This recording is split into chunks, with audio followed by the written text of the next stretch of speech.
봄을 보내고 어느새 여름이 찾아왔네요. 그간 안녕하셨죠?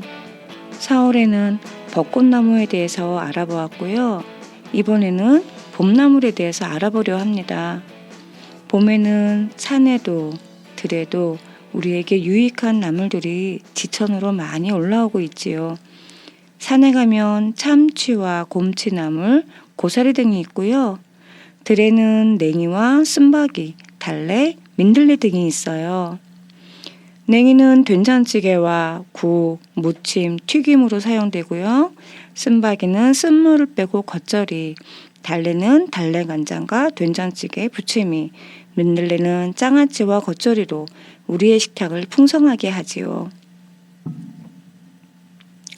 혹시 개망초라고 들어보셨어요?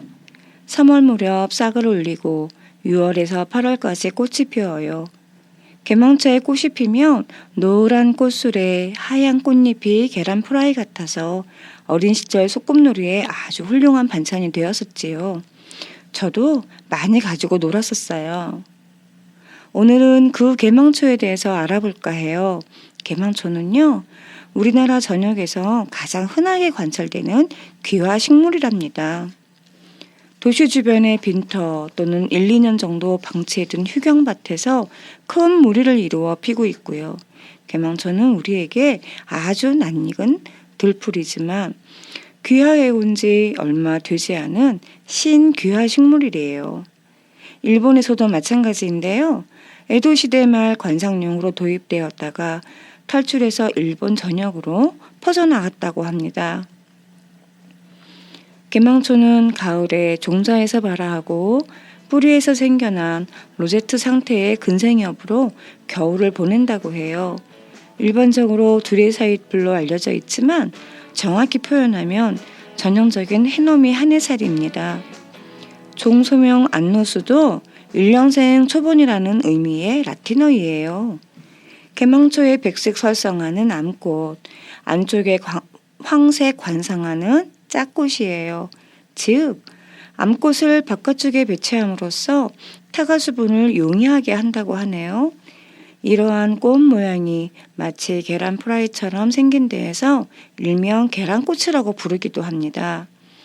속명 에리게로는 히라버로 이르다와 노인의 합성어이어요. 개망초나 망초는 부드러운 연모처럼 흰 빛깔의 깃털로 덮어 쓴 열매를 만드는데요. 바람에 날리기 직전에 꽃뿌리에 매달려 있는 열매 형상이 마치 나이 든 사람의 흰머리를 떠올리는 데서 유래한다고 합니다. 농사를 짓지 않고 한두 해 방치한 밭은 망초와 개망초가 군집을 이루어서 식물사회가 크게 번성하는 농촌 생태계에서 개망초 군집은 중요한 서식지로 기능을 한다고 합니다.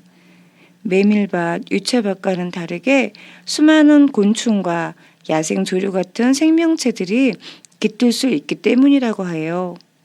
개망초가 일제히 꽃피는 6월, 7월의 농촌 풍경은 사람이 떠나버린 소박하고 고즈넉한 한국 농촌의 한여름 경관이 되기도 하지만 번식력이 강해서 전 좋아라 하지는 않아요. 개망초의 꽃말을 알아볼까요? 개망초의 꽃말은 화예입니다. 그럼 개망초를 어떻게 먹을까요? 저는 개망초로 무침을 해요. 된장에 가진 양념을 더해서 조물조물 무치기도 하고요. 고추장과 된장을 조금씩 섞어서 들기름으로 무쳐내기도 해요. 무치는 방법을 소개하면 된장 1스푼과 파와 마늘, 들기름 조금, 깨소금 1숟가락 정도를 넣어서 양념장을 만들어 놓습니다. 그리고 깨끗이 다듬어 씻어 살짝 데쳐낸 개망초에 간을 맞추어 미리 만들어낸 양념장을 넣어서 조물조물 묻혀서 완성합니다. 국으로도 한번 끓여보세요. 색다른 반찬이 탄생되어주는 순간이지요. 개망초의 효능을 말씀드릴게요. 효능엔 감기, 림프선염, 장염, 위염 등의 효과가 있고 해열, 해독, 설사, 치은염, 말라리아 등에도 효능이 있다고 나와 있습니다. 봄에 나오는 봄나물은 보약이라고 하잖아요. 귀한 봄나물로 귀한 식탁을 차려보는 것은 어떨까요? 화해란 꽃말을 가지고 있는 개망초. 혹시 가정에서 누군가와 다투었다면 개망초를 맛있게 무쳐서 화해의 손길을 내밀어 보는 것도 좋을 것 같다는 생각이 듭니다. 지금까지 봄나물 개망초에 대해서 알아보았습니다.